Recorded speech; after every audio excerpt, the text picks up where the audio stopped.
Hi friends, आज हम लोग फ्रैक्शन के बारे में जानेंगे। फ्रैक्शन कब आता है?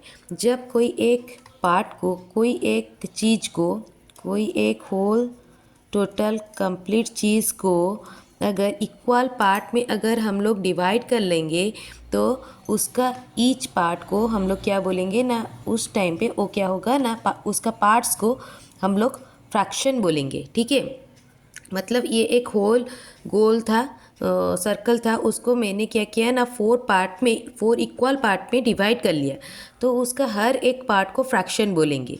ठीक है, फ्रैक्शन को हम लोग पी बाय क्यू फॉर्मेट में लिखते हैं, पी बाय क्यू फॉर्मेट में लिखते हैं। और जिसमें कि q is not equal to zero, q क्या होना चाहिए, ज़ीरो नहीं होना चाहिए।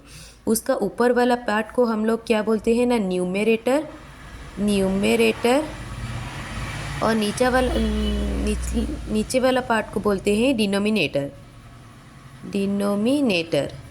ठीक है, उसका दो पार्ट है। अगर कोई एक होल चीज़ को अगर हम लोग पार्टीशन कर रहे हैं तो उसका हर एक पार्ट को हम लोग क्या बोलेंगे ना, फ्रैक्शन बोलेंगे। जैसे कि मैं ये वाला एक रेक्टेंगुलर शेप ले रही हूँ, उसको दो पार्ट में डिवाइड कर रही हूँ।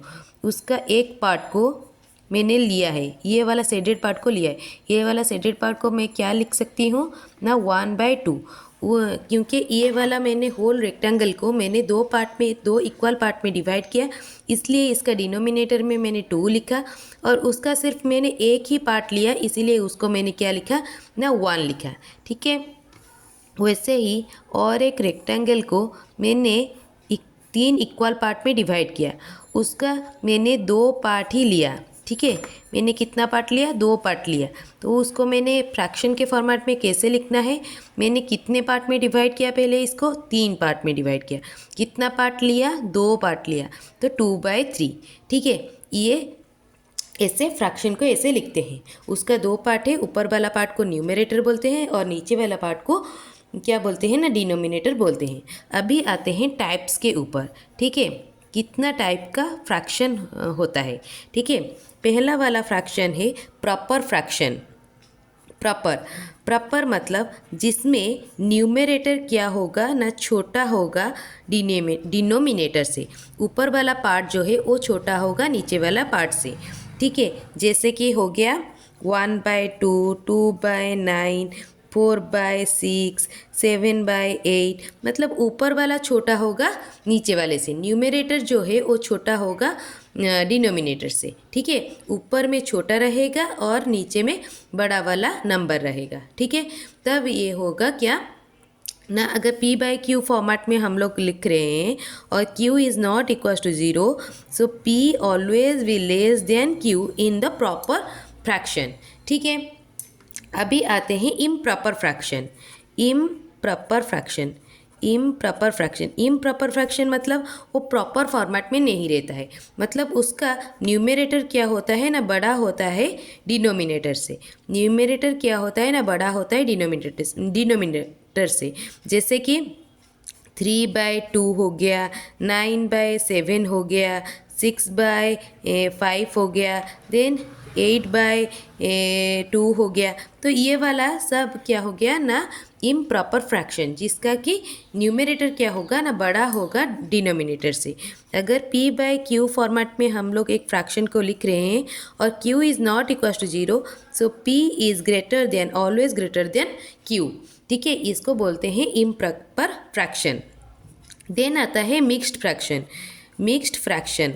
जब हम लोग इम्प्रॉपर फ्रैक्शन को प्रॉपर फ्रैक्शन में कन्वर्ट करते हैं, इम्प्रॉपर फ्रैक्शन को प्रॉपर फ्रैक्शन में कन्वर्ट करते हैं। जैसे कि लिख लेते हैं 3/2, इधर लिया है 3/2, तो 3/2 इसको हम लोग प्रॉपर में लिखेंगे। अगर हम लोग ऐसे अगर ड्रॉ करेंगे, ऐसे अगर ड्रॉ करके समझाएंगे तो कैसे समझाएंगे 3/2 को, तो हम लोग पूरा एक पार्ट को 2 एक पार्ट को, एक रेक्टेंगल को हम लोग दो इसका मतलब क्या होता है, 2 इक्वल पार्ट में डिवाइड किया, उसका 3 पार्ट लिए। 3 पार्ट कैसे लेंगे, इसका तो ओनली 2 ही पार्ट है ना, तो 3 पार्ट कैसे लेंगे।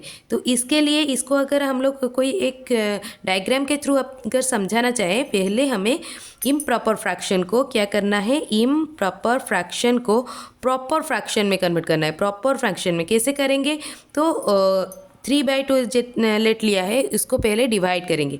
3 डिवाइडेड बाई 2, ठीक है। तो 2 से अगर डिवाइड करेंगे तो क्या हो जाएगा, 2 1 ज़ा 2, ये क्या आ गया 1।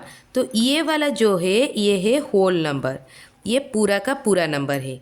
और ये जो वाला जो पार्ट है ये है न्यूमेरेटर, न्यूमेरेटर। और ये वाला जो है ये है डिनोमिनेटर, डिनोमिनेटर, ठीक है। तो इम्प्रॉपर फ्रैक्शन 3/2 को हम लोग कैसे लिख रहे हैं, 1 होल 1/2। इसका मतलब क्या है, 1 पूरा का पूरा एक है और उसके बाद और एक का 2 पार्ट से एक पार्ट लेंगे। मतलब इसको एक कैसे डायग्राम में बनाएंगे, पहले ये एक पूरा पार्ट और एक ऐसा वाला और एक पूरा पार्ट रहेगा, ठीक है। ये वाला पूरा पार्ट हम लोग लेंगे और ये इसमें से आधा पार्ट लेंगे, ठीक है। ये वाला पूरा पार्ट, ये होल 1 और इसका क्या 1/2, ठीक है। ये होता है मिक्स्ड फ्रैक्शन, ठीक है। और एक लेके समझते हैं, और एक लेके समझते हैं। लेट हमारा लिया गया है 15/7, ठीक है, 15/7। तो 15/7 इम्प्रॉपर फ्रैक्शन है क्योंकि 15 बड़ा है और 7 क्या है ना, छोटा है। तो 15 को डिवाइड करेंगे 7 से, ठीक है। तो 7 2 ज़ा 14, आ गया नीचे 1, ये क्या है होल नंबर। तो 15 7 को कैसे लिखेंगे ना, 2 होल 1/7। मतलब 2 पूरा का पूरा रहेगा और एक का 7 अगर उसको पार्ट करेंगे उससे ओनली एक पार्ट ही लेंगे, ठीक है।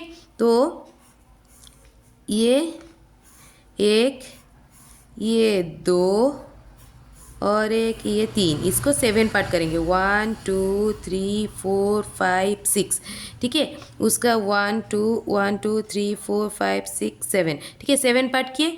और पहले इसका पूरा का पूरा लेना है, इसको पूरा का पूरा लेना है, ये 1 हो गया। देन ये वाला पूरा का पूरा लेना है, ये 1 हो गया। और इसका 7 से सिर्फ एक ही पार्ट लेना है, ये 1/7 हो गया, 1/7 हो गया। तो इसको कैसे लिखेंगे ना, 1 + 1 + 1/7। 1 + 1 कितना है, 2 + 1/7, 2 होल 1/7।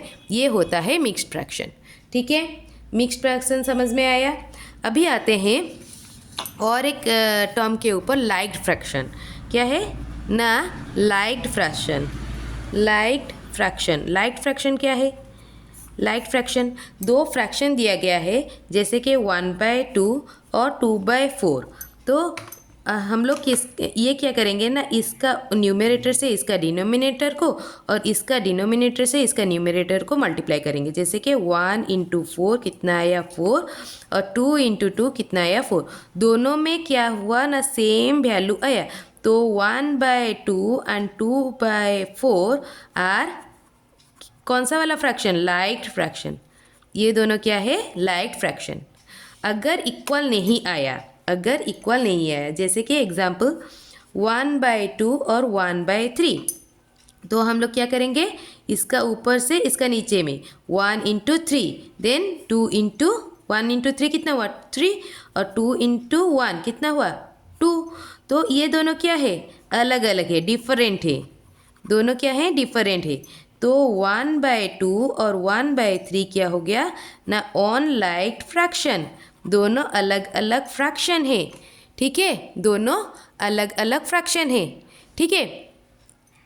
अभी आते हैं, ये क्या हो गया, लाइक फ्रैक्शन, अनलाइक फ्रैक्शन। और एक हो गया equivalent fraction, equivalent fraction. Equivalent fraction कैसे निकालेंगे, इक्विवेलेंट फ्रैक्शन लेट 2/3 का इक्विवेलेंट फ्रैक्शन निकालने के लिए बोला गया है। तो क्या करेंगे ना, पहले 2/3 में ऊपर में 2 मल्टीप्लाई करेंगे, ऊपर में जितना भी मल्टीप्लाई करना है नीचे में भी उतना ही मल्टीप्लाई करना है, मतलब न्यूमरेटर में जितना मल्टीप्लाई करना है डिनोमिनेटर में भी उतना ही मल्टीप्लाई करना है। ऊपर में मैंने 2 मल्टीप्लाई किया, नीचे में भी मैंने 2 मल्टीप्लाई किया, कितना आ गया ना 4/6। 2/3 का इक्विवेलेंट फ्रैक्शन और एक है 4/6। इक्विवेलेंट फ्रैक्शन मतलब क्या, ये जितना है इसका वैल्यू भी उतना ही है, क्योंकि 2 कैंसिल हो जाएगा, ऊपर से अगर काट देंगे तो फिर से वही 2/3 इसका वैल्यू आएगा। और एक इक्विवेलेंट फ्रैक्शन निकालते हैं, ऊपर में 3 मल्टीप्लाई करेंगे, नीचे में 3 मल्टीप्लाई करेंगे, तो कितना आ गया 6/9। और एक निकालते हैं, लेट 10 मल्टीप्लाई करते हैं, 3 × 10 तो 20/30, तो 2/3 equal to 4/6 equal to 6/9 equal to 20/30। These are all the equivalent fraction of 2/3। 2/3 का ये सब क्या है ना, इक्विवेलेंट फ्रैक्शन है। ठीक है, इतने तक समझ में आया। अभी आते हैं यूनिट फ्रैक्शन के ऊपर। कौन सा वाला, यूनिट फ्रैक्शन।